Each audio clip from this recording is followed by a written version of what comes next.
Hello everyone. Mohit study IQ centre में आपका स्वागत है। आज जो है हम सीडीपी के लिए सबसे इम्पोर्टेंट टॉपिक्स पर जो है चर्चा करेंगे। इस पे रिलेटेड जो है क्वेश्चंस पे बात करेंगे, इससे क्वेश्चंस को सॉल्व करेंगे। देखिए, इससे बहुत मोस्ट इम्पॉर्टेंट टॉपिक है जो है जिसे कहते हैं बाल केंद्रित शिक्षा से रिलेटेड जो है अक्सर जो है क्वेश्चंस इसी, चूँकि सीडीपी तो है इसी का ही है, सारा संपूर्ण जो है सीडीपी इसी पर टिका हुआ है।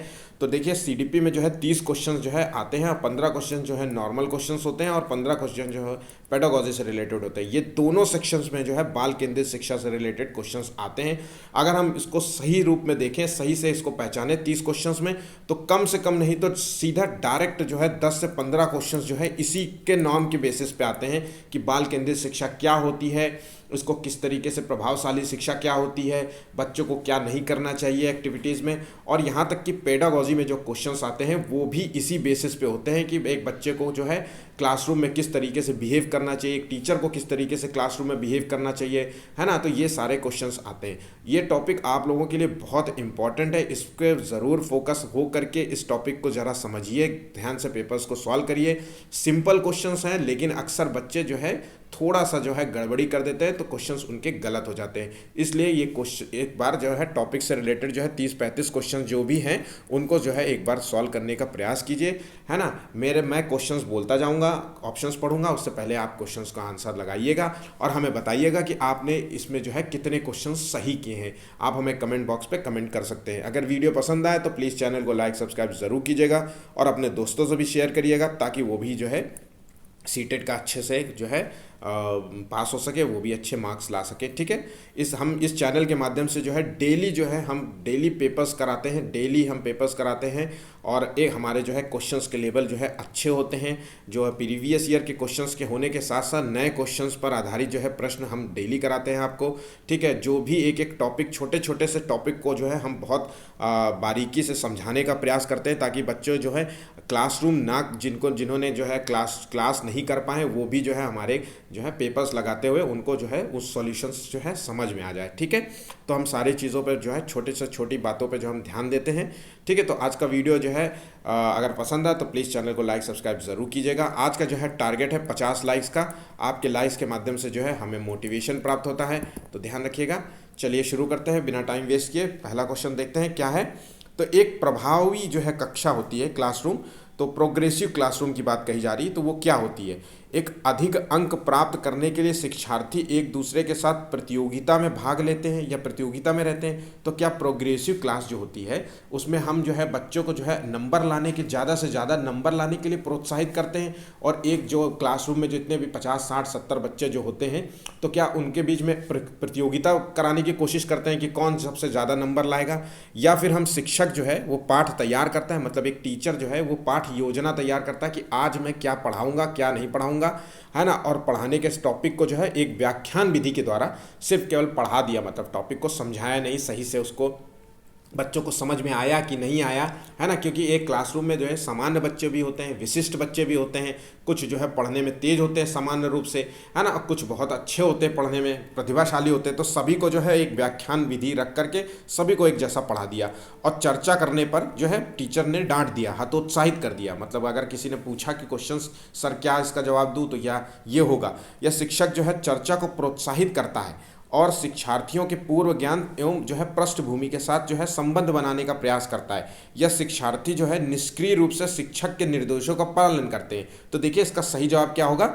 तो देखिए सही जवाब है इसका बच्चों, इसका सी नंबर है इसका सही जवाब, ध्यान रखिएगा इसका सी नंबर है।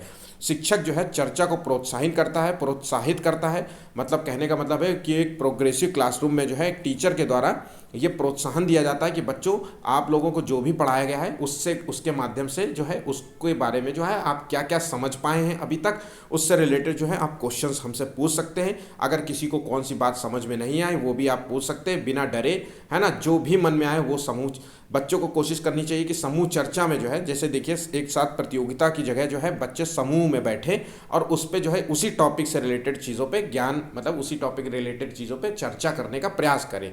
ठीक है, तो इससे क्या होगा, एक दूसरे का ज्ञान प्राप्त करने की कोशिश करेंगे। कुछ बातों को जो है किसी अन्य बच्चे ने कुछ और समझा होगा, कुछ बातों को कुछ और ने समझा होगा, तो दोनों टॉपिक को एक ही जैसा जब मिलाएंगे तो दोनों बच्चों का जो है आपसी ज्ञान एक दूसरे को शेयर होगा। ठीक है, और बच्चों को जो है जो भी उसको उस टॉपिक से रिलेटेड उस बच्चे का पहले से कुछ ज्ञान होगा, उसको पहले से कुछ आता होगा, तो उस पूर्व ज्ञान से जो है पढ़ाई को जो है जोड़ना चाहिए। ठीक है, तो ये समझ गए होंगे प्रोग्रेसिव क्लासरूम क्या होती है। प्रोग्रेसिव क्लासरूम में हमेशा देखिए सामूहिक चर्चा में प्रोत्साहन देना चाहिए कि बच्चे क्वेश्चंस पूछें, प्रश्न पूछने के लिए प्रोत्साहन देना चाहिए, एक दूसरे के साथ बैठने पर प्रोत्साहन देना चाहिए, है ना। तो एक दूसरे के साथ समूह चर्चा पे ध्यान देना चाहिए। तो ये सारी चीज़ें होनी चाहिए। ठीक है, ना अंक लाने के लिए प्रोत्साहित नहीं करना चाहिए, ना ही कि रट्टू तोता बनाने का प्रयास करना चाहिए। ठीक, नेक्स्ट क्वेश्चन चलिए पढ़ते हैं। राष्ट्रीय पाठ्य चर्चा की रूपरेखा जो है 2005 के अनुसार टीचर की जो है भूमिका क्या रहेगी। अब देखिए, इसको एक अनुमति परक की होगी, परमिसिव, मतलब जो आज्ञा हमेशा प्रदान करे कि हाँ अब चलिए इस क्वेश्चंस का जवाब दीजिए, चलिए आप वहाँ जाइए, चलिए आप वहाँ बैठिए, चलिए आप आइए बोर्ड पे क्वेश्चंस को सॉल्व करिए। यह एक सुविधादाता की तरह काम करेगा। ठीक है, मतलब फैसिलेटर की तरह काम करेगा। ये एक सत्तावादी की तरह काम करेगा कि मतलब ये मेरा क्लासरूम है और मेरे क्लासरूम में कोई भी एक्टिविटी नहीं करेगा, कोई भी मतलब डराने का प्रयास करता है। सत्तावादी अक्सर जो है अहंकार होता है उसे सत्ता का, तो एक टीचर को उसी तरीके से अहंकार हो जाएगा कि वो क्लास का टीचर है, इसलिए कोई भी हिलेगा डुलेगा नहीं, जहाँ जो बैठा है वहाँ शांति से बैठेगा, कोई भी आवाज़ नहीं करेगा, है ना। जब तक कहा ना जाए तब तक बोलना नहीं है, जब तक कहा ना जाए तब तक पूछना नहीं है, क्या इस तरीके से प्रदान करेगा। या अधिनायक की तरह ऑथराइजेशन की अधिनायकीय की तरह कार्य करेगा। तो देखिए, शिक्षक की जो भूमिका होती है वो एक सुविधा प्रदाता की तौर पे काम करता है। शिक्षक जो है टीचर होता है, टीचर जो होता है उसके पास ज्ञान का अपना स्वयं का भंडार होता है। ठीक है, क्योंकि उसने कई वर्षों से उसने पढ़ाई की है, उस चीज़ों का ज्ञान अर्जित किया है। तो उसका पहला जो है एक शिक्षक को जो होता है वो एक मार्गदर्शक बन सकता है। ठीक है, वो जो भी बच्चों को सिखाने का प्रयास करेगा, बच्चे जो है उसको सीखेंगे। ठीक है, तो आमतौर पे जो होता है घर पे देखिए, बच्चे का जो है घर पे भी सीखना होता है। ठीक है, सामाजिकीकरण जो है घर से शुरू होता है, लेकिन जो है शिक्षक जो होता है, एक टीचर होता है, वो बच्चे का जो है संपूर्ण विकास करता है। ध्यान रखिएगा, बच्चे का संपूर्ण विकास यही करता है। संपूर्ण विकास का मतलब है कि एक टीचर ही होता है जो बच्चे को समझता है कि इसको किस चीज़ की कमी है, इससे क्या चीज़ों की समस्या है, ताकि हम इस चीज़ को बेहतर करके इस बच्चे का विकास कर सकें। अगर पढ़ाई में अच्छा है तो हम पढ़ाई में उसको बेहतर, किन सब्जेक्ट्स में अच्छा है, अगर खेल में अच्छा है तो किस खेल में अच्छा है। तो ये चीज़ों देखने का कार्य जो होता है वो एक टीचर का होता है। तो वो एक सुविधा प्रदाता के तौर पे यहाँ पे काम करता है। उसकी भूमिका सुविधा प्रदान करना होता है ना। उसकी कमियां को जो है ख़त्म करना होता है, बच्चे की जो भी कमियां हैं उसको समाप्त करने का प्रयास करना चाहिए उस बच्चे के साथ। ठीक है, नेक्स्ट क्वेश्चन देखते हैं। बाल केंद्रित जो है शिक्षा में मूल्यांकन का सबसे कम महत्वपूर्ण कारक है। देखिए, जो भी क्वेश्चंस, मैं फिर से कह रहा हूँ, मैंने एक वीडियो इससे रिलेटेड OMR शीट से रिलेटेड डाल दिया है ना, ताकि बच्चों को क्लियर हो जाए कि किस तरीके से OMR शीट्स भरते हैं और कैसे पढ़ाई करते हैं। मैंने फिर से अभी कहा है, देखिए बच्चों, आप लोग एक अच्छा सबसे OMR शीट अगर आपकी गलत हो जाती है, भर देते हैं, तो आपके पास कुछ नहीं बचेगा। इसलिए मैं आपसे उम्मीद करता हूं कि आप जाइए, एक OMR शीट डाउनलोड कीजिए। ठीक है, एक OMR शीट ऑनलाइन जाकर के गूगल में जाकर के डाउनलोड कर लीजिए, सीटेट की OMR शीट, और उसके जाकर के 15 से 20 जो है फ़ोटो कॉपी निकाल लीजिए। और एक हर दिन जो है फ़ोटो कॉपी, जितने भी फ़ोटो कॉपी हैं 20, 30, 40 रुपये लगेंगे। और फ़ोटो कॉपी में ही जो है इसको, जैसे तीसरे नंबर का क्वेश्चन जो भी हो, मान लीजिए A नंबर है ना, तो A नंबर को सॉल्व करते हुए उसको फिलिंग कर दीजिए। ठीक है, तो इससे क्या होगा बच्चे, तो आप लोगों का क्या होगा, एक तो OMR शीट भरने की जो है एक तो आदत हो जाएगी, आपको ध्यान लगाने की आदत हो जाएगी कि मुझे क्वेश्चंस गलत नहीं भरने हैं, और कुछ कमियां अगर OMR भरते हुए हो जाती है तो वो चीज़ भी आपकी सुधारी जा सकती है। ठीक है, तो ये चीज़ें बहुत ज़रूरी हैं, आप ये कर सकते हैं। ठीक, चलिए मैं क्वेश्चंस पढ़ते हैं फिर। बाल केंद्रित जो है शिक्षा में मूल्यांकन का सबसे कम महत्वपूर्ण कारक क्या है। तो इस तरीके से मार्क्स ज़रूर कर लीजिएगा। ऑफलाइन क्लास है, ऑफलाइन पेपर होगा, तो आप लोग इसमें जो है टिक कर सकते हैं। ठीक है, चलिए ऑप्शंस पढ़ते हैं। बाल केंद्रित शिक्षा में मूल्यांकन का सबसे मतलब कम महत्वपूर्ण कारक है, क्योंकि जो है उसकी प्रगति की निगरानी करना होता है। ठीक है, बच्चे की जो है प्रगति जो हो रही है, वो मूल्यांकन का मूल उद्देश्य होता है कि बच्चा कितना ग्रोथ कर रहा है। ठीक है, इसका सबसे मूल्यांकन करना होता है। ठीक है, या फिर उसके जो है अधिगम और विकास के लिए जो है लक्ष्य निर्धारित करने में छात्रों की जो है सक्रिय भागीदारिता बढ़ानी होती है, कि बच्चा क्या सीख रहा है, कितना उसने अपना डेवलपमेंट किया है, कितना बच्चे का विकास हुआ है। इस लक्ष्य को निर्धारित करने में जो है छात्रों की सक्रिय भागीदारिता को बढ़ावा दिया जा सकता है, कि कितना अभी बच्चे में जो है मतलब कितना भी काम करना बाकी है, किन चीज़ों पे काम करना बाकी है, किन चीज़ों पे जो है बच्चा बेहतर है और किन चीज़ों में बच्चा कमज़ोर है। या उसके जो है अधिगम और विकास के लिए लक्ष्य निर्धारित करने में छात्रों की सक्रिय भागीदारिता किसी भी अंतराल को संबोधित करने का निर्धारण है, ठीक है, या फिर मुख्य सामग्री ज्ञान और कौशल को जो है महत्वपूर्ण देना है। तो देखिए इसका सबसे कम जो महत्वपूर्ण होगा वो है मुख्य सामग्री ज्ञान और कौशल को बढ़ावा देना, ये सबसे कम महत्वपूर्ण होगा। ध्यान रखिएगा, बाल विकास के संदर्भ में ये सबसे कम महत्वपूर्ण होगा। देखिए मुख्य सामग्री से संबंध है कि बच्चे की जो है पढ़ने वाली सामग्री से हो सकता है ना, पाठ्य पुस्तक जो है पे फोकस करने की बात कह रहे हैं कि बच्चे का जो है मूल्यांकन जो है किताबों से करिए, किताब चेक करिए उसके कि कितना पढ़ाई किया है, ब्लैक बोर्ड में उससे क्वेश्चन सॉल्व कराइए कि कितना आता है, टेस्ट लीजिए कितना आता है, सिलेबस जो है कितना उसने रट्टा तोता कर रखा है, कितना सब्जेक्ट्स में उसको महारत हासिल कर रखा है। अगर उसने सिलेबस नहीं आता, उसको सब्जेक्ट्स के बारे में ज़्यादा ज्ञान नहीं है, तो इसका मतलब है पढ़ने में बिल्कुल बेकार है, ठीक है। तो इस तरीके का मूल्यांकन की बात कही जा रही है, तो ये सबसे कम महत्वपूर्ण होगा, ठीक है, ध्यान रखिएगा। चलिए नेक्स्ट क्वेश्चन देखते हैं। प्राथमिक स्तर पर जो है एक शिक्षक जो होता है निम्न में से किसे सबसे जो है महत्वपूर्ण विशेषता माननी चाहिए। देखिए सबसे महत्वपूर्ण विशेषता के रूप में हम दर्शा रहा है यहाँ। तो देखिए प्राथमिक स्तर की बात हो रही, तो पढ़ाने की उत्सुकता होनी चाहिए एक टीचर में, या धैर्य और दृढ़ता होनी चाहिए, या शिक्षण जो है पद्धतियों और विषयों के ज्ञान में दक्षता होनी चाहिए, या अति मानक भाषा के में पढ़ाने की दक्षता होनी चाहिए। तो देखो टीचर को जो है ना उसके अंदर पढ़ाने की उत्सुकता होनी चाहिए कि वो बिल्कुल एकदम से एनर्जेटिक है, हाँ होना चाहिए, ऐसा नहीं है कि मैं ये नहीं कह रहा, क्योंकि अगर टीचर पढ़ाने के मकसद से ही नहीं आएगा, उत्सुक नहीं होगा, कहीं खोया खोया सा रहेगा, तो वो चीज़ें पढ़ा ही नहीं पाएगा। अब वो पता चला घर में ही खोया हुआ है ना, तो घर में जब उसकी आदत लगी हुई है कि वो याद ख्यालों में ही खोया हुआ है, तो कैसे पढ़ाएगा। तो पढ़ाने की उत्सुकता तो होनी चाहिए, लेकिन हमने यहाँ कहा है इन 4 ऑप्शंस में बेस्ट ऑप्शंस कौन सा है। तो मेरे अनुसार देखिए ये ऑप्शन सही है, लेकिन हम 3 ऑप्शंस को और देखते हैं। धैर्य और दृढ़ता को छोड़ देते हैं, शिक्षण पद्धतियों और विषयों के ज्ञान के दक्षता, मतलब जो पढ़ाता है उसमें जो है दक्ष होना चाहिए, बहुत महारत हासिल होना चाहिए, इतना बढ़िया नॉलेज होना चाहिए कि बहुत बढ़िया नॉलेज होना चाहिए। तो इस तरीके से अति मानक भाषा का मतलब है उसको ना भाषा में पकड़ बहुत अच्छी होनी चाहिए, क्लिष्ट भाषा मतलब हार्ड लैंग्वेज में इसका प्रयोग करे, है ना, तो उस तरीके का लैंग्वेजेस का प्रयोग करे, वैज्ञानिक भाषा का प्रयोग करे, है ना, बड़े बड़े ऊंचे ऊंचे हाई फाई टाइप के वर्ड्स बोले, ताकि बच्चों को लगे कि कितना सर बहुत नॉलेज रखते हैं, इस टाइप की। या फिर जो है प्राथमिक स्तर पे जो है छोटे क्लासरूम में, है ना, छोटे क्लासरूम में उसे धैर्य के साथ पढ़ाना आना चाहिए, कि धैर्य के साथ पढ़ाना आना चाहिए और दृढ़ता के साथ पढ़ाना आना चाहिए। तो देखिए प्राथमिक स्तर पर एक टीचर की जो खूबी होनी चाहिए वो धैर्यता की खूबी होनी चाहिए, ठीक है। बच्चे छोटे होते हैं और छोटे बच्चे धीरे धीरे सीखते हैं, है ना, धीरे धीरे सीखते हैं, और धीरे धीरे सीखने की प्रक्रिया में जो है कई बच्चे जो है क्वेश्चंस बहुत करते हैं, ज़्यादा करते हैं, धीरे धीरे सीखते हैं। देखिए धीरे धीरे सीखते हैं, ठीक है, धीरे धीरे सीखते हैं। और जब ज़्यादा क्वेश्चंस पूछते हैं तो टीचर जो होता है चिड़चिड़ाने लगता है, क्योंकि बच्चे हैं, छोटे बच्चे हैं, है ना, उनको समझ में नहीं आएगा। आप एक बार बताएंगे तो भी 2 बार बताएंगे नहीं समझ आएगा, तो इससे टीचर चिड़चिड़ा, तो आपको चिड़चिड़ाना नहीं है, ठीक है, ध्यान रखना है, चिड़चिड़ाना नहीं है, ठीक है।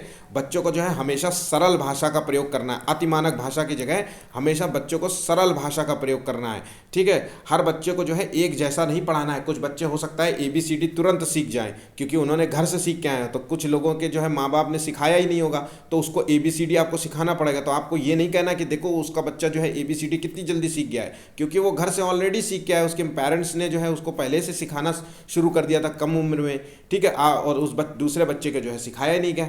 तो ऐसा नहीं है कि उसको पढ़ाना छोड़ दें, ठीक है, सभी पे समान रूप से ध्यान देना है, और कुछ कमज़ोर बच्चे हो तो उन पे ज़्यादा थोड़ा फोकस करना है, ठीक है। तो ये सारी चीज़ें क्वालिटी होनी चाहिए, पर जो है मेन क्वालिटी धैर्यता होनी चाहिए टीचर के अंदर, ठीक है। चलिए नेक्स्ट क्वेश्चन देखते हैं। निम्नलिखित में से जो है कौन सा शिक्षार्थियों में जो है सृजनात्मकता का पोषण करता है। देखिए क्रिएटिविटी जो है उसके अंदर भरता है, बच्चों के अंदर जो है क्रिएटिविटी माइंड जो है बनाता है। तो अच्छी शिक्षा के व्यवहारिक मूल्यों के लिए विद्यार्थियों का शिक्षण, या प्रत्येक शिक्षार्थी की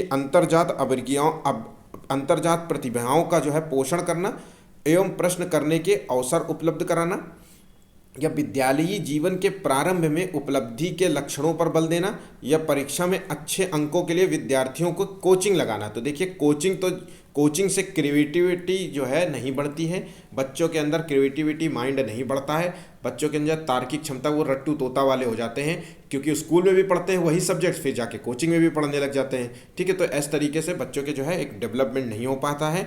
तो इसका सही जो है सृजनात्मकता का जो है पोषण होता है वो प्रत्येक प्रत्येक जो है बच्चे होते हैं उनकी अंतर्जात प्रतिभाओं का पोषण करना और प्रश्न करने के लिए अवसर उपलब्ध कराना होता है। जब बच्चे प्रश्न करेंगे तो कहीं ना कहीं बच्चे जो है क्वेश्चंस को जो है समझने का प्रयास करेंगे, समझेंगे तो जो है प्रश्न करेंगे, और प्रश्न करेंगे तो बच्चों में कहीं ना कहीं तार्किकता का विकास होगा, तार्किक सोच डेवलप होगी एक दूसरे से, है ना। बच्चों के अंदर कोई अंतर्जात प्रतिभा है, मान लीजिए कोई बच्चा जो है पढ़ाई के साथ साथ जो है खेलना पसंद करता है, और खेलने में मान लीजिए वो फुटबॉल खेलना पसंद करता है, फुटबॉल खेलना पसंद, तो अगर हम उसके फुटबॉल जो है क्षमताओं को डेवलप करने का प्रयास करेंगे, स्कूल में फुटबॉल की जो है प्रतियोगिता कराएंगे, आपसी बच्चों में जो है खेलने के लिए जो है प्रोत्साहन देंगे, तो एक ना कहीं बच्चों के अंदर जो है एक जो है क्रिएटिविटी जो है बढ़ेगी बच्चे के, है ना, वो खेलने में निपुण होंगे। तो हमारा कोशिश रहता है कि बच्चे को जो है हमें एक संपूर्ण विकास करना है। संपूर्ण विकास में जो है मानसिक विकास तो करना ही करना है, शारीरिक विकास भी करना है, उसमें बच्चे के अंदर सृजनात्मकता का विकास भी करना है, क्रिएटिव माइंड भी डेवलप करना है। ऐसा नहीं है कि बच्चा केवल किताबी कीड़ा टाइप का हो, ऐसा नहीं होना चाहिए, ठीक है।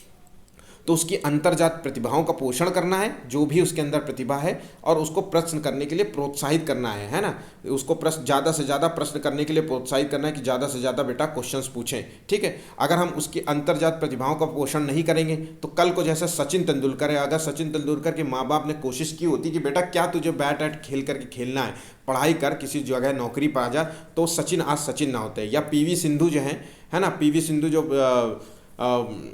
बैडमिंटन खेलती है, तो बैडमिंटन उनको अगर उनके पिता ने कहा होता बैडमिंटन में कोई क्रेज़ नहीं है, कोई नाम नहीं है, आज के समय में सब क्रिकेट खेलते हैं, तू भी क्रिकेट बिटिया खेल, है ना, तो आज ना पीवी सिंधु का नाम इतना ना होता, ठीक है। तो वही चीज़ अंतर बच्चों के अंदर क्या प्रतिभा है उसका जो है हमें पोषण करना होता है, ठीक है।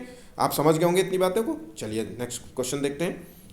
बच्चों की जो है रुचि बनाए रखने के लिए आप कौन सी विधि का चयन करेंगे। देखिए बच्चों में जो है पढ़ाई की रुचि हो, खेलने की रुचि, कौन सी रुचि हो, कोई भी रुचि हो, ठीक है, तो उसको देखते हैं। बच्चों को जो है पढ़कर आने को कहेंगे और प्रश्न पूछने को कहेंगे, और स्वयं जो है बच्चों जो है गतिविधि करेंगे और बच्चों को बताएंगे, या आप गतिविधि में बच्चों को शामिल करेंगे, या बच्चों को स्वयं गतिविधि जो है करने के लिए देंगे। तो देखिए बच्चों के अंदर जब रुचि बढ़ानी है तो बच्चे स्वयं से करने का प्रयास करेंगे, तभी उनके अंदर रुचि पैदा होगी।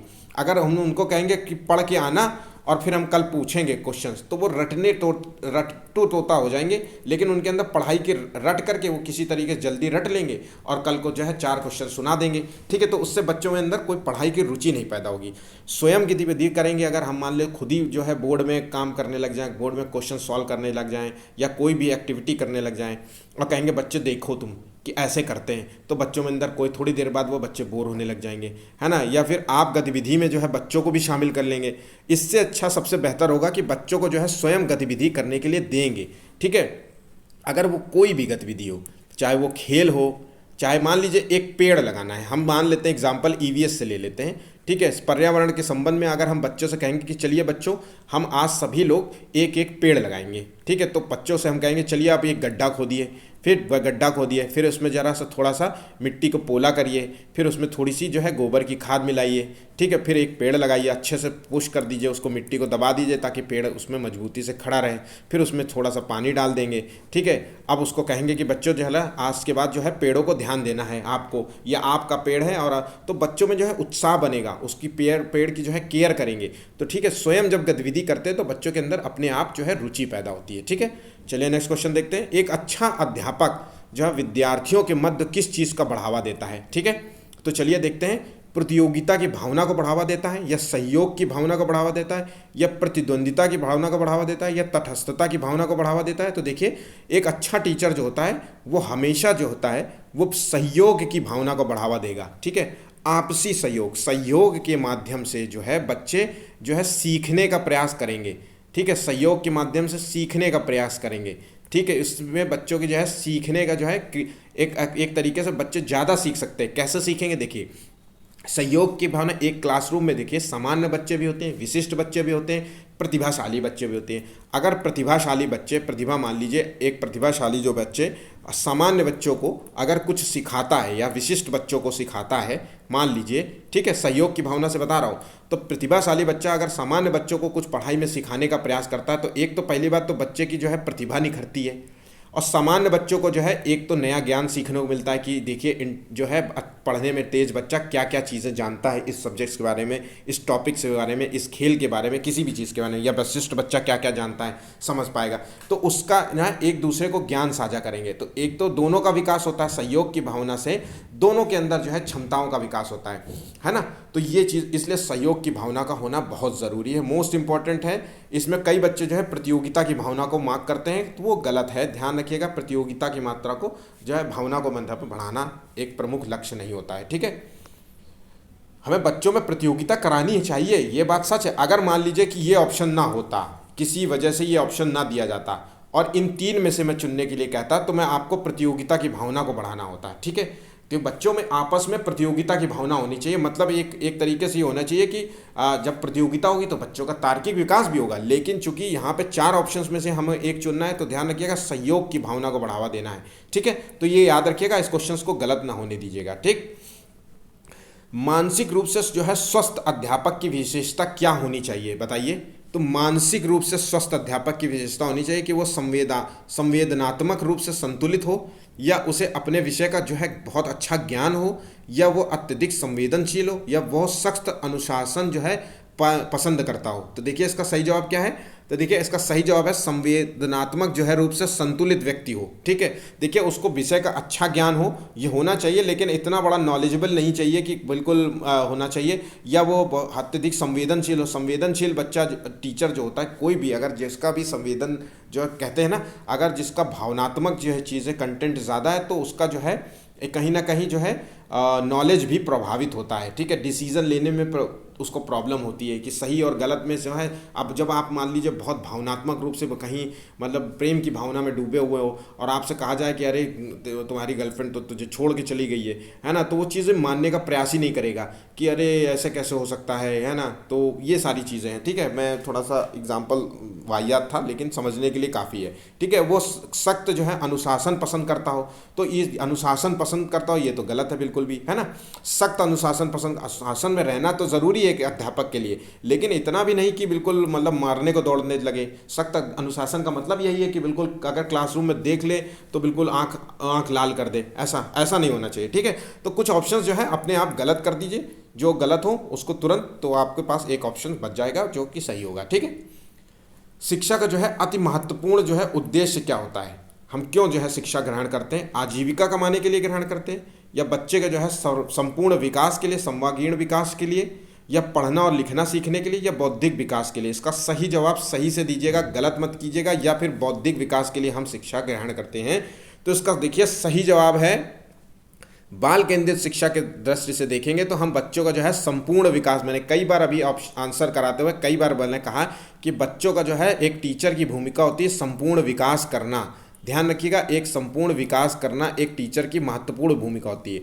और संपूर्ण विकास का मतलब है शारीरिक विकास से, शारीरिक विकास से, बच्चे का जो है मानसिक विकास से, ठीक है, बच्चे का जो है भावनात्मक विकास से, ठीक है। भावनात्मक ऐसा ना हो कि वो शारीरिक और मानसिक हो और वो उसके अंदर जरा सा भी इमोशंस नाम की चीज़ ना हो, तो ये भी विकास विकसित करना है, ठीक है। बच्चे के अंदर जो है तार्किकता का विकास करना है, ठीक है। बच्चे के अंदर प्रश्न पूछने का विकास करना है कि बच्चा जो है क्लासरूम में बिना डरे जो है क्वेश्चंस पूछने की क्षमता हो उसके अंदर। कई बच्चे देखिए स्कूल में, हम लोग जब स्कूल में पढ़ते तो हमारे टीचर जो है डंडा लेकर के आते थे और डंडा लेकर के टेबल पे रख देते थे, तो हम लोगों को तो वैसे ही हिम्मत नहीं होती थी कि क्वेश्चंस पूछ लें, ठीक है। लेकिन हमें अब आगे आने वाले समय में जब हम टीचर बनेंगे, आप लोग जब टीचर बनेंगे, तो आप लोगों को ऐसा कभी नहीं करना है, ठीक है। हमेशा बच्चों को जो है मोटिवेट रखना है, ठीक है। कोशिश करना है कि हम एक ऐसे बेहतर से बेहतर इंसान बनाएं, चाहे जितना शैतान बच्चा हो, लेकिन आपको कभी भी मारपीट जैसा चीज़ों का इस्तेमाल नहीं करना है, डांटना धमकाना नहीं है, ठीक है।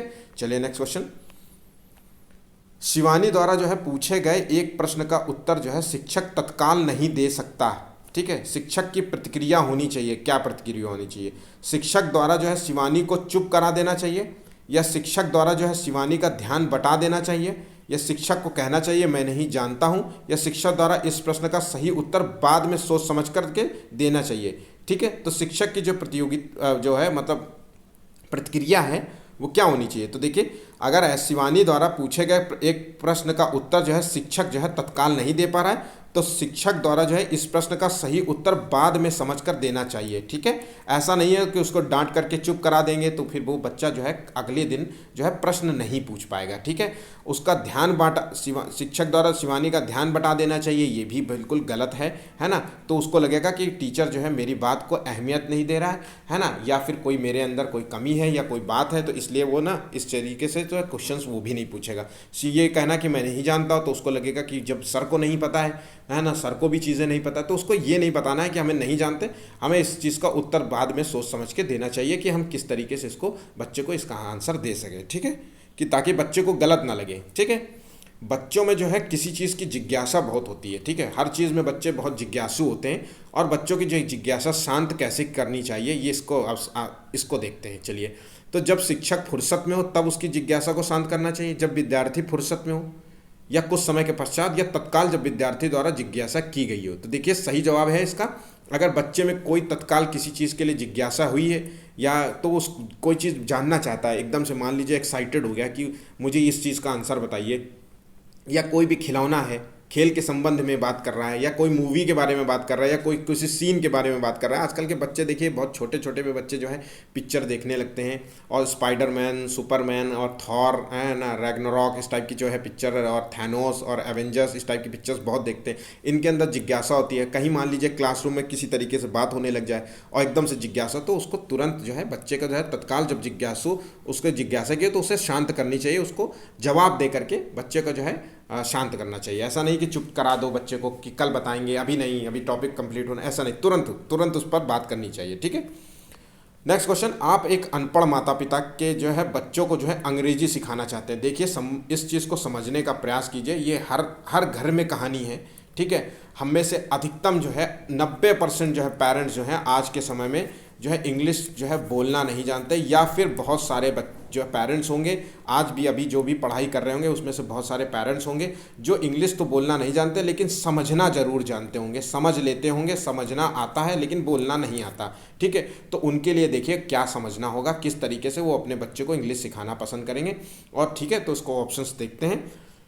आप बच्चे से अंग्रेजी में बात करने की प्रयास करेंगे, या आप बच्चों को जो है अंग्रेजी में बोलने के लिए बाध्य करेंगे। ठीक है, या फिर आप बच्चों को जो है मातृभाषा में बोलने से रोकेंगे, देखिए रोकने का प्रयास करेंगे, या उसे मातृभाषा की सहायता से जो है अंग्रेजी सीखने का प्रयास करेंगे। ठीक है, तो देखिए अंग्रेजी अगर अपने बच्चों को सिखाना है, आप में से जो भी पेरेंट्स हैं और जो भी अपने बच्चों को चाहते हैं कि वो आगे भविष्य के लिए उसको तैयार कर सके, तो बच्चों में जो है इंग्लिश जो है, ध्यान रखिएगा इंग्लिश बहुत ज़रूरी लैंग्वेज है आज के समय में। उसके अलावा जो है आप जो है आने वाले फ्यूचर में 10 साल के फ्यूचर में जब वो बच्चा जो है हाई स्कूल में होगा, है ना, तब तक जो है बहुत इंग्लिश का जो है बहुत ज़्यादा जो है डेवलपमेंट हो चुका होगा हमारे देश में। आज भी हमारे देश में एक अमेरिका की जितनी पॉपुलेशन है, करीब जो है 60% जो है पॉपुलेशन आज जो है हमारे देश में इंग्लिश बोलती है और कहीं ना कहीं इसको समझती है। ठीक है, तो इस चीज़ को समझना होगा। तो इसको समझने का सबसे अच्छा तरीका है कि आप जो है अपनी मातृभाषा में बात करिए, और उसके साथ साथ धीरे धीरे बच्चे को जो है इंग्लिश सिखाने का प्रयास करिए। मतलब आप अगर दिन भर में जो है हिंदी में बात करिए, लेकिन कुछ चीज़ें जो है बच्चों को इंग्लिश में टर्म्स यूज़ करिए, जैसे खाना ले आओ, फूड, इस सब का सिंगल वर्ड से भी बच्चों को जो है वाटर, इस सब चीज़ों से बोलने का प्रयास करिए, तो ताकि बच्चों में जो है एक इंग्लिश की जो है पहचान बनी रहे। बच्चों को जो है इंग्लिश जैसे शब्द से डर ना लगे। ठीक है, और धीरे धीरे जो है वर्ड्स को जो है बढ़ाते जाइए। ठीक है, तो ताकि बच्चे के अंदर एक तो इंग्लिश के जो है वोकैब बेहतर होंगे, मतलब शब्दावलियाँ जो है बढ़ेंगी, वो समझेगा कि इंग्लिश को खाने को जो है फूड भी कहते हैं, मिल्क कहते हैं, है ना। तो इस तरीके से धीरे धीरे हम सिखा सकते हैं। ठीक, आप जो है बच्चों को जो है एक इंग्लिश वाली किताब जो छोटी सी आती हैं वो भी उसके माध्यम से जी बच्चे को सिखाने का प्रयास करना चाहिए। ठीक है, चलिए नेक्स्ट क्वेश्चन देखते हैं। एज अ पेरेंटिंग की मैं बात कर रहा हूँ। ठीक है, प्राथमिक विद्यालयों के बालकों के लिए निम्न में से किसे बेहतर मानते हैं? वीडियो जो है अनुरूपण। ठीक है, प्राथमिक विद्यालयों के लिए जो है किसे में निम्न रूप से किसे बेहतर मानते हैं? ठीक है, बेहतर मानते हैं। ठीक है, तो इसको देखना, प्रदर्शन को बेहतर मानते हैं, या वीडियो को मानते हैं, या स्वयं के द्वारा किया गया अनुभव को मानते हैं। तो देखिए सही जवाब है इसके सभी जो हैं। ठीक है, सभी को हम बेहतर मानते हैं। वीडियो के द्वारा पढ़ाना जाना चाहिए बच्चों को, जो है ऑडियो वीडियो के द्वारा क्लास लेने का प्रयास करना चाहिए, ताकि बच्चे जो है देखें, दृश्य के माध्यम से देखेंगे। तो जैसे कि मान लीजिए एक टीवी में जो है बच्चों को ABCD पढ़ाई जाए, तो बच्चे जो है देख करके जल्दी सीखेंगे। या कोई जो है कविता, जो है जो भी है कविता है वो उसमें चला दी जाए, तो वो बच्चे जो है कविता को सुनेंगे, पोएम सुनेंगे, तो उस चीज़ से सीखेंगे।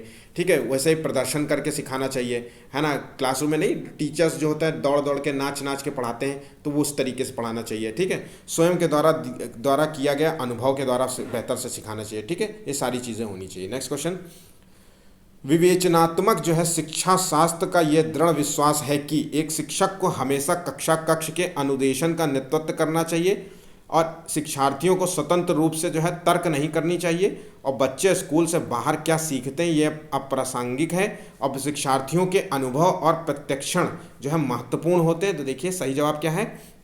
तो देखिए, एक विवेचनात्मक शिक्षा शास्त्र का जो है सबसे इंपॉर्टेंट चीज फैक्ट होता है वो शिक्षार्थियों के अनुभव और प्रत्यक्षण महत्वपूर्ण होते हैं। ठीक है, टीचर का भी जो है टीचर एक होता है और एक स्टूडेंट होता है। तो हमेशा जो है स्टूडेंट्स के जो है चीज़ों को महत्व देना चाहिए, ना कि ऐसा होना चाहिए क्योंकि हम बाल केंद्रित शिक्षा की बात कर रहे हैं, तो हमें बालकों के ही आसपास रहना है, ना कि हमें टीचर सेंटर्ड होना चाहिए। कि हम ऐसा नहीं है कि जो मन में आ रहा है वो हम पढ़ाएंगे, जो मन में आ रहा है बच्चे को सिखाएंगे, सीखे चाहे ना सीखे, इस तरीके से नहीं होता। शिक्षार्थियों के अनुभव को प्रत्यक्ष रूप से मतलब कोशिश करना चाहिए कि उसको जो है अनुभव को जो है महत्वपूर्ण होते हैं, वो बच्चों के अनुभव जो है ज़्यादा महत्वपूर्ण होते हैं। चलिए नेक्स्ट क्वेश्चन, एक शिक्षिका जो है अपने आप से कभी भी प्रश्नों के उत्तर नहीं देती। ध्यान रखिएगा, वो उत्तर कभी भी प्रश्नों के नहीं देते। वो अपने विद्यार्थियों को उत्तर देने के लिए समूह चर्चा और सहयोगात्मक अधिगम अपनाने के लिए प्रोत्साहित करती है हमेशा। ठीक है, मतलब दूसरों से कहती रहती है कि उत्तर दिया करो, समूह चर्चाओं में भाग लिया करो, है ना। और वो सहयोगात्मक जो है एक दूसरे के जो है अधिगम मतलब एक दूसरे के साथ सीखने के लिए हमेशा अपनाने के लिए प्रोत्साहित रहती है। ठीक है, विद्यार्थी अगर उससे क्वेश्चन पूछे तो तुरंत आंसर दे देगी, है ना। तो उस तरीके के सिद्धांत पर आधारित है क्या, सक्रिय भागीदारता या अनुदेशनात्मक सामग्री। ठीक है, या अच्छा उदाहरण प्रस्तुत करना और भूमिका प्रतिरूप बनाना, या सीखने की तत्परता। तो देखिए इसका सही जवाब क्या है। तो ये उपागम जो होता है वो सक्रिय भागीदारिता पर आधारित है। ठीक है, वो सक्रिय भागीदारिता मतलब जब कोई उससे कुछ पूछता है, जब कोई उससे कुछ कहता है, तब वो सक्रिय हो जाती है, और तब तक जब तक कोई कुछ उससे बात ना करे तो वो क्लास में चुपचाप इनएक्टिव फॉर्म में रहेगी, कुछ नहीं बोलेगी, कुछ नहीं पूछेगी। जब उससे कहोगे चलो तब जब आप आपसे कहोगे चलो सोनम ऐसा करो, ये इसका क्वेश्चन का आंसर बताओ, ठीक है, तो आप बच्चा तुरंत बताएगा हाँ सर मैडम ये इसका आंसर है ना। तो ये चीज़ है उसकी सक्रिय भागीदारिता, इसका सिद्धांत पर आधारित है। ठीक है, चलिए नेक्स्ट क्वेश्चन देखते हैं। शिक्षण से जो है अधिगम पर बल देने वाला परिवर्तन हो सकता है। तो ध्यान रखिए कि परीक्षा परिणामों पर केंद्रित होकर, या बाल केंद्रित शिक्षा पद्धति अपनाकर, या रटने को प्रोत्साहित करके, या अग्र शिक्षण की तकनीकी अपना करके। क्या हो सकता है। तो देखिए सही जवाब है बाल केंद्रित शिक्षा को अपना करके जो है हम। ठीक है, ये तो चीज़ें आपको बिल्कुल शिक्षण जो है से अधिगम जो है पढ़ाई से जो है लर्निंग की तरफ जाना है हमें। ठीक है, स्टडी से, ठीक, पढ़ाई से जो है लर्निंग की तरफ जाना है, पर बल देने वाला जो है परिवर्तन है बाल केंद्रित शिक्षा पद्धति अपना करके। ठीक है, चलिए हमें सिखाना है बच्चे को, रट्टू तोता नहीं बनाना है। ये नहीं प्रयास करना है कि बच्चा जो है रट ले, पढ़ाई कर ले, किसी तरीके से उसका सिलेबस कंप्लीट हो जाए, वो होमवर्क कर ले, इस तरीके की चीज़ें बाल केंद्रित शिक्षा में इसकी जगह नहीं होती। बाल केंद्रित शिक्षा में होमवर्क की कोई जगह नहीं है। ध्यान रखिएगा, होमवर्क की कोई जगह नहीं है। ठीक है, अगर टीचर जो है बाल केंद्रित शिक्षा के अंतर्गत जो है होमवर्क देता है तो वो पूर्णतः गलत है। ठीक है, तो ध्यान रखिएगा। चलिए, बाल केंद्रित कक्षा में जो है बच्चे सामान्यतः सीखते हैं व्यक्तिक और सामूहिक दोनों रूप से, मुख्य रूप से शिक्षक टीचर के माध्यम से, या व्यक्तिगत रूप से, या समूह में सीखते हैं। तो देखिए इसका सही जवाब क्या है। तो देखिए इसका बिल्कुल सही जवाब है बाल केंद्रित शिक्षा जो है व्यक्तिगत रूप से और सामूहिक दोनों रूप से सीखते हैं। ठीक है, वो अपने आप से भी कुछ सीखने का प्रयास करते हैं और वो दूसरों का देख करके भी सीखने का प्रयास करते हैं। ठीक है, उनके जो है सहपाठी जो भी कर रहे होते हैं, उनके जो है कलीग, उनके सब जो दोस्त होते हैं, है ना, जो पढ़ने में अच्छे होते हैं या कमज़ोर हो जो भी, उन्हीं को सीखने का प्रयास करते हैं, उन्हीं को अपने जीवन शैली में उतारने का प्रयास करते हैं। दोस्तों के जो है हरकतें कभी कभी जब बच्चे कॉपी करते हैं तो वो इसी का ही स्वरूप होता है। ठीक है, तो व्यक्तिगत और सामूहिक दोनों रूप से सीखने का प्रयास करते हैं। चलिए नेक्स्ट क्वेश्चन। एक बच्चे को सहारा देने की मात्रा और प्रकार में परिवर्तन इस बात पर निर्भर करता है कि अध्यापका की जो है मनोदशा, कैसी है, या बच्चे की जो है नैसर्गिक जो है योग्यताएं कैसी है, या कार्य के लिए प्रस्तावित पुरस्कार, या बच्चे के जो है निष्पादन का स्तर कैसा है। तो देखिए इसका सही जवाब क्या है, तो बच्चे का जो है निष्पादन का स्तर इस बात पर निर्भर करता है, जो है बच्चे को सहारा देने की मात्रा प्रकार में परिवर्तन इस बात पर निर्भर करता है कि बच्चे का निष्पादन का स्तर कैसा है। ठीक है, चलिए नेक्स्ट क्वेश्चन देखते हैं। इन कथनों में से आप जो है किससे सहमत हैं। देखिए सहमति दर्ज करनी है, तो देखिए समझते हैं इसको। एक बच्चा जो है अनुत्तीर्ण होता है क्योंकि सरकार जो है विद्यालय में पर्याप्त प्रायोगिक जो है संसाधन प्रदान नहीं कर रही है, इसलिए अनुत्तीर्ण हो रहा है, फेल हो जा रहा है बच्चा। या फिर एक बच्चे की जो है असफलता मुख्य रूप से माता पिता पर निर्भर है, माता पिता की शिक्षा और आर्थिक स्तर की कमी के कारण हो रहा है। ठीक है, आर्थिक स्तर की कमी के कारण हो रहा है। या एक बच्चे की असफलता जो है व्यवस्था, उस स्कूली व्यवस्था तथा बच्चे की प्रतिक्रिया करने में जो है इसकी असमर्थता का एक प्रतिबिंब है, या उपरोक्त में से कोई नहीं। तो देखिए इन कथनों से आप क्या समझेंगे, तो देखिए एक बच्चे की जो असफलता जो है व्यवस्था तथा बच्चे के प्रति जो है प्रतिक्रिया करने में इसकी जो है असमर्थता का एक प्रतिबिंब मात्र है। ठीक है, सही जवाब सी नंबर। ठीक, चलिए नेक्स्ट क्वेश्चन। बाल केंद्रित जो है शिक्षा में शामिल है, क्या चीज़ें शामिल है, बच्चे का एक कोने में बैठना, तो ये बिल्कुल गलत है, आप तो इतने देर से पढ़ा रहा हूँ तो समझ गए होंगे। प्रतिबंधित जो है परिवेश में अधिगम, तो देखिए मतलब एक क्लासरूम है, उसके रूम में से बाहर नहीं जाएंगे, कड़े मतलब अनुशासन के साथ पढ़ाना। ठीक है, तो वे गतिविधियां जिनमें खेल शामिल है ही नहीं, तो बाल केंद्रित शिक्षा में जो है संपूर्ण विकास करने का प्रयास किया जाता है। तो देखिए तो 20 का आंसर क्या बचा, डी नंबर, तो इसका आंसर 20 का डी हो गया। ठीक है, चीज़ें पढ़ते पढ़ते भी गलत की जा सकती हैं। ठीक है, चलिए नेक्स्ट क्वेश्चन देखते हैं। प्रगतिवादी जो है शिक्षा क्या कहलाती है। देखिए अनुबंधन और पुनर्वलन के सिद्धांत पर आधारित है, या पाठ्य पुस्तकों पर आधारित है, क्योंकि वह ज्ञान के एकमात्र वैध स्रोत हैं, है ना, वैलिड जो है सोर्स ऑफ है जो एजुकेशन का। या इस मत पर विश्वास करती है कि शिक्षक को अपने उपागम में दृढ़ रहना है और वर्तमान समय में बिना दंड का प्रयोग किए जो है बच्चों को पढ़ाया नहीं जा सकता। तो बताइए इसका सही जवाब क्या है, डी नंबर भी है, समस्या समाधान और आलोचनात्मक चिंतन पर अधिक बल देती है। देखिए इसका सही जवाब क्या है, तो प्रगतिशील जो है शिक्षा होती है वो अनुबंधन और पुनर्वलन के सिद्धांतों पर आधारित होती है। ठीक है, नेक्स्ट क्वेश्चन जो है, बाल केंद्रित कक्षा की एक प्रमुख विशेषता है कि उसमें जो है शिक्षक की भूमिका ज्ञान को सीखने के लिए उसे उपयुक्त करना है और शिक्षार्थियों का मानक जो है मापदंडों पर आकलन करना है। यह शिक्षक के मार्गदर्शन से शिक्षार्थियों को अपनी स्वयं की समझ का निर्माण करने के लिए उत्तरदायी बनाया जाता है। यह शिक्षक के द्वारा बल प्रयोग और मनोवैज्ञानिक नियंत्रण होता है जो अधिगम पथ और बच्चों के जो है व्यवहार को निर्धारित करता है। यह शिक्षक जो है बच्चों के लिए व्यवहार के समरूप तरीकों को निर्धारित करता है, और जब वे जो है निर्धारित करता है, जब वे तरीकों को जो है निर्धारित उनका पालन करते हैं तो उन्हें पुरस्कार दिया जाता है। ठीक है, तो देखिए इसका सही जवाब क्या है, तो देखिए बाल केंद्रित शिक्षा की जो है एक प्रमुख विशेषता वो होती है जिसमें जो है बच्चों के जो है मार्गदर्शन से जो है शिक्षार्थियों को अपनी स्वयं की समझ का निर्माण करने का जो है उत्तरदायी बना। हमें कोशिश करना चाहिए कि बच्चों की जो है स्वयं की एक सोच डेवलप हो, है ना, वो आगे जा करके जो है स्वयं को जो है एक तार्किक सोच डेवलप होनी चाहिए बच्चों के अंदर। ये हमारा जो है मूल लक्ष्य होता है एज अ टीचर के तौर पे।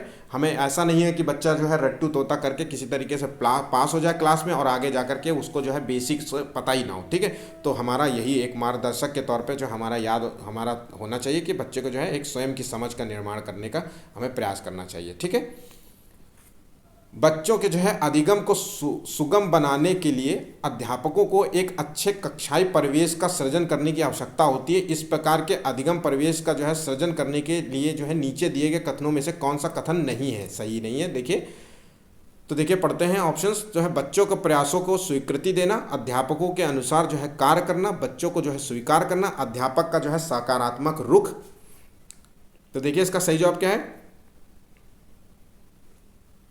जो अध्यापकों के अनुसार कार्य करना नहीं होना चाहिए। ठीक है, हमने कहा अभी भी कहा कि टीचर सेंटर्ड हमें एजुकेशन नहीं देना है, हमें जो है चाइल्ड सेंटर्ड एजुकेशन देना है। टीचर जो कहे वही करना चाहिए, ये नहीं होना चाहिए। ठीक है, बाकी सब बच्चों के जो है प्रयासों की स्वीकृति देनी चाहिए। बच्चा जो कहे उस पर ऐसा नहीं है कि बच्चा अगर कुछ कहे कि सर ये कराया जाए या इस तरीके से कराया जाए तो उसको तुरंत कट कर दिया जाए कि नहीं ऐसा नहीं होना चाहिए। तो उसके जो है उसकी बातों को अहमियत देनी पड़ेगी, ठीक है। बच्चों को स्वीकार करना होगा, ऐसा क्लासरूम में माहौल के तौर पे जो है आपको ये स्वीकार करना होगा। अनेक प्रकार के बच्चे होते हैं, अमीर होते हैं, गरीब होते हैं। ऐसा नहीं है कि आप केवल एक अमीरों बच्चों पे ही फोकस करें, है ना, या रंग भेदी हो तो सिर्फ केवल गोरे गोरे बच्चे हों उन्हीं को पे फोकस करें, या सिर्फ जो है छोटे बच्चों पे जो है या लड़कियों पे फोकस करें, या सिर्फ लड़कों पे फोकस करें, लड़कियों पे ध्यान न दें क्योंकि आप रूढ़िवादी हैं। तो इस तरीके की चीज़ें नहीं होना चाहिए, है ना, ठीक।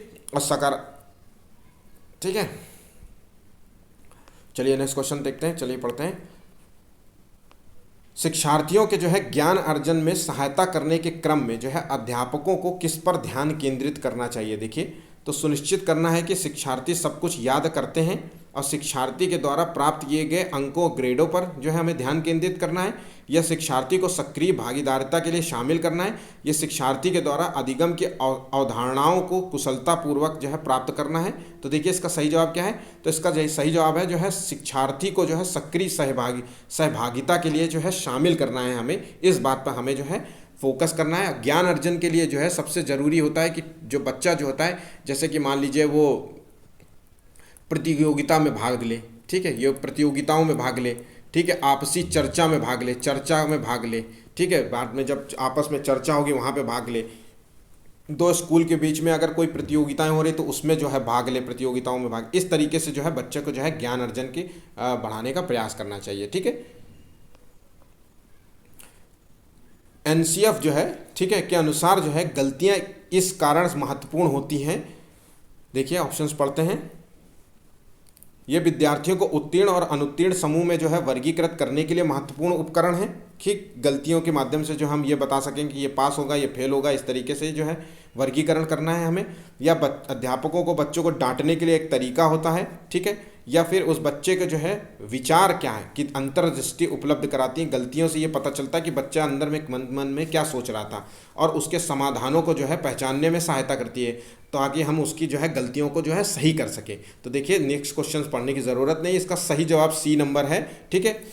बच्चों के जो है विचार के अंतर्दृष्टि उपलब्ध कराती है कि बच्चे के अंदर मन में क्या चल रहा है, माइंड में क्या चल रहा है, ताकि हम उसके जो है समाधान उपलब्ध कराएं, उसके समस्या का समाधान कर सके, ठीक है। चलिए नेक्स्ट क्वेश्चन पढ़ते हैं। बाल केंद्रित शिक्षा के अंतर्गत क्या सम्मिलित नहीं है, ध्यान रखिएगा, गृह कार्य प्रदान करना। देखिए मैंने अभी थोड़ी देर पहले ही बताया था कि बाल केंद्रित शिक्षा में जो है होमवर्क को जगह नहीं दी गई है, होमवर्क बिल्कुल भी नहीं। बालक की सृजनात्मकता का विकास करना हमारा प्रमुख लक्ष्य है। बालक के अनुभवों को जो है प्राथमिकता देना हमारा प्रमुख लक्ष्य है। बालक को प्रश्न पूछने के लिए प्रोत्साहित करना चाहिए, हमारा प्रमुख लक्ष्य है। लेकिन गृह कार्य देना ये हमारा प्रमुख लक्ष्य नहीं होना चाहिए, ठीक है। चलिए नेक्स्ट क्वेश्चन देखते हैं। प्रगतिशील शिक्षा के जनक के रूप में आप जो है याद किए जाने वाले सिद्धांत कौन है। देखिए प्रगतिशील शिक्षा के जनक कौन है ये बताइएगा। तो फ्रोबेल हैं, जॉन डीवी हैं, जीन पियाजे हैं, स्किनर हैं। तो इसका सही जवाब है जॉन डीवी जो है प्रगतिशील शिक्षा के जनक माने जाते हैं। प्रगतिशील शिक्षा इन्होंने कहा था जो है, देखिए प्रगतिशील शिक्षा के तौर पे इन्होंने करके सीखने को बढ़ावा दिया था, करके सीखना, है ना। इन्होंने कहा था बच्चों को जो है स्वयं से करने का प्रयास करना चाहिए, उसी को बढ़ावा देना चाहिए। योजना पद्धति को बढ़ावा दिया था, इन्होंने कहा था योजनाओं के माध्यम से पढ़ाना जाना चाहिए, बच्चों का विकास किया जाना चाहिए, है ना। बच्चों को जो है जो भी क्रियाएं कराते हो, एक्टिविटी जो होती है, जो भी क्लास स्कूल में एक्टिविटी होती है वो बच्चों के ही इर्द गिर्द होनी चाहिए, मतलब बच्चों से रिलेटेड होनी चाहिए, है ना, इर्द गिर्द होनी चाहिए, ठीक है, याद रखिएगा, है ना। उन्होंने बाल केंद्रित शिक्षा को बढ़ावा देने की बात कही थी। टीचर सेंटर्ड होनी चाहिए एजुकेशन, ना कि मतलब चाइल्ड सेंटर्ड एजुकेशन होनी चाहिए, ना कि टीचर सेंटर्ड होनी चाहिए, ठीक है। तो ये चीज़ें कंफर्टेबल रूप से पढ़ाया जाना चाहिए, सिंपल भाषा में पढ़ाया जाना चाहिए, ऐसा नहीं होना चाहिए कि वैज्ञानिक भाषा का प्रयोग किया जाए। ये कुछ चीज़ें बताई थी, ठीक है। हमें एक ऑप्शंस कमेंट में आप लोग उत्तर दीजिएगा कि जीन पियाजे ने कौन सा सिद्धांत प्रस्तुत किया था और स्किनर ने कौन सा सिद्धांत प्रस्तुत किया था। दोनों का आंसर जो है हमें कमेंट में दीजिएगा, ठीक है। आपका उत्तर हम वेट करेंगे। ठीक है, आज का टारगेट है 50 लाइक्स का। आपके लाइक्स के माध्यम से जो है हमें मोटिवेशन प्राप्त होता है, आपके लिए हम डेली डेली जो है इसी तरीके के वीडियोस बनाते रहेंगे। ये इंपॉर्टेंट टॉपिक है, इसको ज़रा सा भी मजाक में मत लीजिएगा। इस टॉपिक को जो है अच्छे से जो है तैयार करिए। ठीक है, इससे रिलेटेड जो है क्वेश्चंस जो है भर भर के आते हैं, इसलिए गलती से भी गलतियां मत करिएगा। ठीक है, मेरी आपसे रिक्वेस्ट है, जितना आप लोग समझ रहे हैं उतने ही अच्छे तरीके से पढ़ने का प्रयास करिए। ठीक, आज के लिए बस इतना ही, धन्यवाद।